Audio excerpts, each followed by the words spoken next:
In this video we're going to use one of the tiniest tarps available to build some of the simplest shelters out there. This is almost just an excuse to show you this, my new tarp, the DD Superlight S, just 2.8 by 1.5 metres in size, and the tarp alone weighs less than 300 grams. I just want to say at this point that this is not a sponsored video and I bought this tarp myself, although DD Hammocks did send me some free stuff a while ago. To be honest, I just enjoyed using one of the other tarps so much that I went out and bought this one.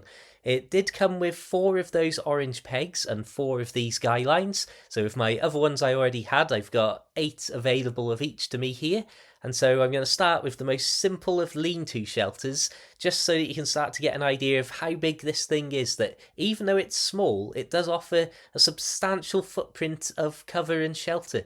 So I've pegged the rear 2 corners to the ground, and now I'm simply adding a walking pole to the front 2 corners and guying those out to the ground. Of course, you could use sticks if you didn't have walking poles, or if you're in a bit of woodland, you could even tie those guy lines straight out to trees themselves or overhanging branches. Some of you may be wondering why I'm giving you such basic information here, but it's important to remember that whereas many of us might have tarp shelter experience and wild camping experience, there are many people out there who have yet to touch a tarp for the first time, so this is important foundational knowledge. Another simple bit of advice here, I felt that the top edge of the tarp was a bit too floppy, so I lengthened the guy lines on the walking poles so that I could have them more pulling outwards at an angle, rather than when the cords are shorter they tend to pull more downwards towards the ground.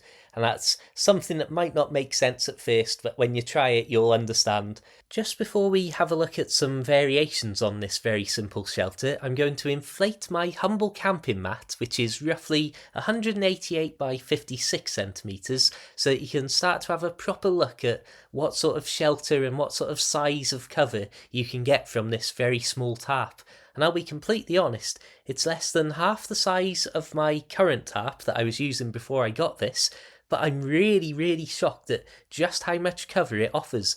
If you are in any way surprised or impressed at just how big a small tarp can seem like this, then I think you'll be impressed in some of my future videos where I've used it to build some more complex and substantial shelters, just how good the cover you can gain from something like this is.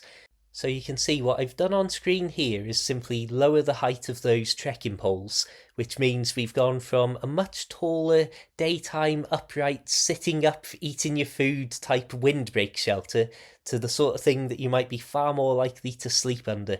So it's got a lot more direct overhead cover because obviously it's leaning far more forwards, and it's also massively reduced our visibility and our footprint because of course it's no longer about 125 centimetres off the ground at that front edge.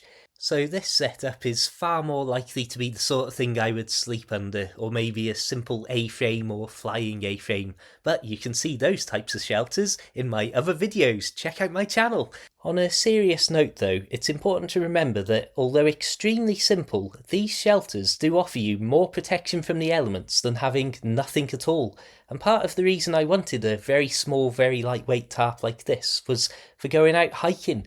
And I think that if I'm on a windy hillside and want to stop for a rest, having a really simple lightweight shelter that can be put up within about 90 seconds is definitely going to be a far more welcome break than simply stopping and getting battered by the elements regardless. I suppose the simple shelters I've shown you in this video are really ideal for fishermen, or potentially for me when I'm doing astronomy, just something to give you more protection than nothing. These final setups I think are very interesting and filled with potential. I'm using the fence posts here, but you could use sticks or well-placed trees. So what I'm doing is building a simple shelter again, which is going to have the trekking poles in the front corners as always, but then on either side I'm adding an extra guy line to one of the loops on either side of the tarp, and then using, in this case, the fence posts, but as I say, a stick, a tree stump, to pull one of those loops back on each side and just give it a little bit more shape. And so after just giving it that test run, I thought, go on, we'll grab another guy line and we'll do it properly down the centre of this tarp. And what I found is that it gave me an incredible amount of headroom still, but also just help to add a little bit more of that direct overhead cover. So depending on what sort of conditions you're in, or if you've got a little bit of driving rain coming in, you can just start to encase yourself a little bit more from overhead, even with this simplest of setups. Thank you very much for watching this, my friends. Please do check out my other videos, because I've got far more complicated tarp shelters and tarp tent setups. Believe me, this was just to get used to using this small tarp and to give you an illustration of its general size and general usage. And well, I'll leave a load of links in the description. If you want to buy anything like this from Amazon, I'll leave associate links down below. So if you buy through those, I will get a commission. So that's a handy way to support the channel if you're looking at buying something like this anyway. I would like to say a tremendous thank you to all of my recent PayPal supporters, channel members, Facebook subscribers and so on. Without you, this simply wouldn't be possible. And well, until the next time, keep it interesting, keep it tarp worthy, have a fantastic day, and of course, my friends, farewell.